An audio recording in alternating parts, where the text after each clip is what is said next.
Assalamualaikum warahmatullahi wabarakatuh. Perkenalkan, nama saya Naila Hadawiyah. Dalam video ini, saya akan menjawab beberapa pertanyaan untuk memenuhi nilai UTS pada mata kuliah Teknik Hitobah.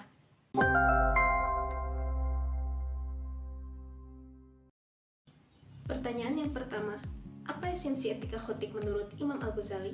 Esensi etika khotib menurut Imam Al-Ghazali itu ada 15. Yang pertama, khotib harus berangkat ke masjid dengan hati dan pikiran yang tenang agar khutbah yang disampaikannya nanti dapat memotivasi serta memantik para jamaah untuk berbuat baik sehingga keimanan dan ketakwaannya meningkat.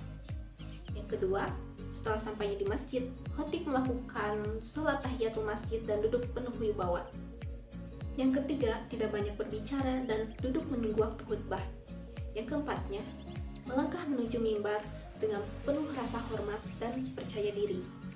Yang kelima, berdiri di tangga dengan khusyuk serta terus berzikir. Yang keenam, melayangkan pandangan dari ujung ke ujung melihat para jamaah dan melakukan eye contact agar terciptanya hubungan yang respektif dan empatik. Yang ketujuh, mengucapkan salam dengan lantang agar para jamaah mendengarkan khutbahnya. Yang kedelapan, duduk menunggu azan dengan rasa takut kepada Allah Subhanahu wa Ta'ala dan menjawab azan dengan suara yang lirih. Yang kesembilan, menyampaikan khutbah dengan penuh rasa tawadu. Dan yang kesepuluh, tidak menunjuk-nunjuk jamaah dengan jari agar tidak timbulnya rasa ketidaksukaan pada jamaah. Yang kesebelas, merasa yakin bahwa materi yang disampaikan akan memberikan manfaat pada jamaah. Yang ke-12, memberikan isyarat kepada jamaah untuk berdoa dengan tulus. Yang ke-13, turun dari mimbar ketika muazin sudah siap untuk melaksanakan iqamah. Yang ke-14, tidak bertakbir sebelum para jamaahnya tenang, karena khatib yang bertindak sekaligus sebagai imam itu harusnya memperhatikan dulu pada jamaahnya apakah sudah siap untuk sholat jamaah atau tidak. Dan yang terakhir, ke-15, yaitu memulai sholat dengan baca Al-Fatihah serta ayat-ayat dalam Al-Quran dengan tartil.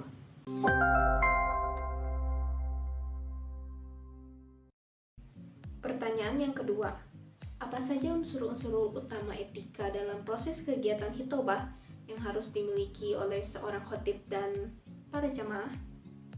Yang pertama bagi seorang khotib yaitu 1. Memiliki akidah yang baik dan benar serta memahami betul syariat Islam. Yang kedua, memiliki kepribadian yang tenang dan berwibawa. Yang ketiga, fasih berbicara dan pandai menyampaikan ceramahnya agar para jamaah atau mustami dapat memahaminya dengan mudah. Yang keempat, tidak terlalu banyak berbincang kecuali hal-hal yang bermanfaat. Yang kelima, menyampaikan ceramahnya dengan jelas, sistematis, ringkas namun padat. Juga isi ceramah dapat memotivasi para jamaah untuk terdorong untuk berbuat baik. Keenam, menyampaikan ceramahnya dengan penuh rasa tawadu agar ceramah yang disampaikan dapat menyentuh hati para pendengarnya. Dan yang ketujuh, mendoakan para jamaahnya agar dirahmati oleh Allah Subhanahu wa Ta'ala. Kedua, bagi seorang jamaah yaitu duduk dengan benar dan menghadap ke khotib, tidak seperti menukuk-nukuk, tetapi duduk yang tegak. Kedua, diam, tidak berbicara atau melakukan aktivitas lainnya selain fokus mendengarkan khotib yang sedang menyampaikan ceramahnya. Yang ketiga, menjawab salam, membalas salam, serta mendoakan yang bersih, kecuali dalam khutbah Jumat. 3 hal tersebut bisa jadi tidak usah dilakukan atau tidak boleh dilakukan. Yang keempat, mengamini doa khotib dengan ikhlas.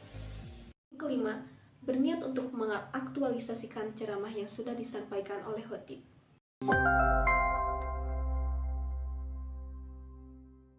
Pertanyaan yang ketiga yaitu bagaimana urgensi etika dalam keseluruhan proses kegiatan hitobah?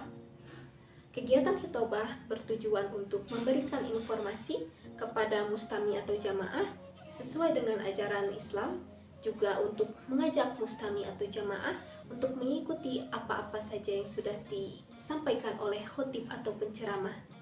Dalam kata lain, kegiatan hitobah juga merupakan ibadah. Oleh sebab itu, seharusnya etika pada jamaah dan juga khotib diperhatikan agar kegiatan hitobah berjalan dengan lancar dan dapat memberikan manfaat bagi semua. Sekian jawaban yang bisa saya sampaikan. Mohon maaf atas kekurangannya. Wassalamualaikum warahmatullahi wabarakatuh.